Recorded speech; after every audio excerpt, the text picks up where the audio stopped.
You've been sitting there for hours convincing yourself you'll start in just 5 more minutes, knowing deep down that those 5 minutes will turn into 5 hours. And the weight of everything you're not doing is crushing your chest right now as you watch this. Feeling that familiar shame creeping up your spine because you know exactly what needs to be done but your body refuses to move, paralyzed by some invisible force that everyone else seems immune to while you drown in the gap between knowing and doing. You're not lazy, you're not broken, you're not weak, but something inside you is stuck on pause and no amount of motivational videos or productivity hacks have fixed it because they all tell you to just start, just do it, just take action, as if you haven't been screaming that at yourself every single day, while your brain laughs at your pathetic attempts to override it with willpower that evaporates the moment you need it most. You stare at the blank document. You open the app and close it. You make another cup of coffee you don't need.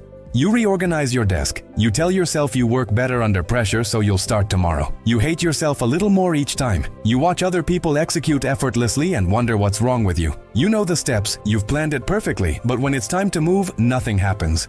Your mind goes foggy, your body feels heavy. You find 17 things that suddenly need to be done right now. You refresh social media even though you just checked it. You feel the hours slipping away. You promise yourself tomorrow will be different. Tomorrow you'll be better. Tomorrow you'll finally be the person you know you should be. But tomorrow comes and you're right back here, trapped in the same loop, watching yourself waste another day while your dreams collect dust and your potential turns into regret. Your brain wasn't designed to execute on command. It was designed to protect you from wasting energy on things that might fail. To keep you safe in the cave where nothing can hurt you, where staying still meant survival and taking action meant risk. Evolution wired you to avoid uncertainty, to conserve resources, to wait for perfect conditions that never come, because perfect doesn't exist in nature, and it doesn't exist in your life either.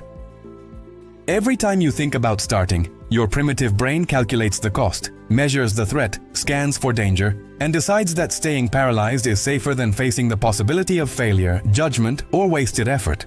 This isn't weakness. This is your nervous system doing exactly what it was programmed to do over millions of years. Except now you're not running from predators, you're running from your own potential. And the threat isn't death, it's the unbearable weight of finding out you might not be as capable as you need to believe you are to keep your identity intact.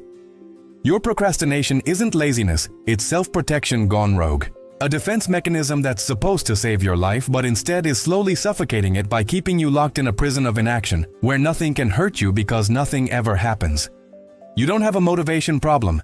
You have a permission problem, because somewhere along the way you learned that you're only allowed to act when everything feels right, when you're inspired, when the conditions are perfect, when you're certain of success. But that moment never comes, and you keep waiting for some external force to push you into motion, when the truth is that force doesn't exist outside of you, and never will. Motivation is a myth sold to you by people who don't understand how the brain actually works, a fairy tale that keeps you stuck because you're waiting for a feeling that only arrives after you've already started moving, after you've already broken through the resistance, after you've already proven to your nervous system that action won't kill you. The people you admire who seem to execute effortlessly aren't more motivated than you.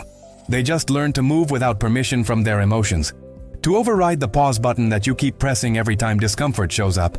To understand that action creates momentum, and momentum creates motivation, not the other way around like everyone told you.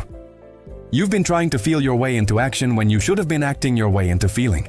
And that reversal is the difference between people who build empires and people who die with their dreams still locked inside their heads, unexpressed, unexecuted, buried under mountains of someday that never comes. There's a switch in your brain that you've been trying to flip with your mind when you should have been flipping it with your body, a neural pathway that only activates when you physically move before your thoughts have time to build the wall of resistance that stops you every single time. The secret isn't to think less or try harder. It's to collapse the gap between decision and execution to zero. To train yourself to move within 3 seconds of knowing what needs to be done, before your brain has time to generate the 17 reasons why you should wait, before the fog rolls in, before the heaviness takes over, before you talk yourself out of it again. Start calling it what it is. You're not tired, you're scared. You're not waiting for the right time. You're waiting for guaranteed success. You're not lacking motivation. You're addicted to the safety of staying still. And the only way out is to practice the most uncomfortable skill you'll ever learn, which is moving toward what matters while feeling absolutely nothing, while wanting to do literally anything else, while your entire system screams at you to stop.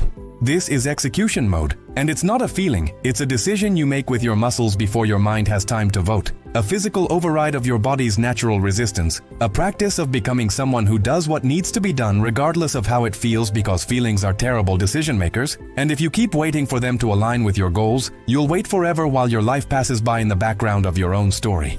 You've spent years trying to think your way into action when action was always the only thought that mattered, waiting for permission that no one will ever give you, because the only person who can unlock you is the one staring back from the mirror, the one who's been complicit in this beautiful, tragic, self-imposed paralysis that keeps you safe and small and full of unrealized potential that's starting to turn into poison. The gap between who you are and who you could be isn't measured in motivation or inspiration or perfect conditions. It's measured in the number of times you moved anyway, in the seconds between knowing and doing, in your willingness to feel everything you're feeling and refuse to let it be the boss of your body anymore. Stop waiting to be ready. Stop waiting to feel like it. Stop waiting for the stars to align, because they won't, they never do. And every day you spend waiting is a day you're choosing comfort over growth, safety over significance, the known hell over the unknown heaven. You're not broken. You're just stuck in a pattern that served you once but doesn't serve you anymore. And breaking patterns feels like dying, because in a way it is.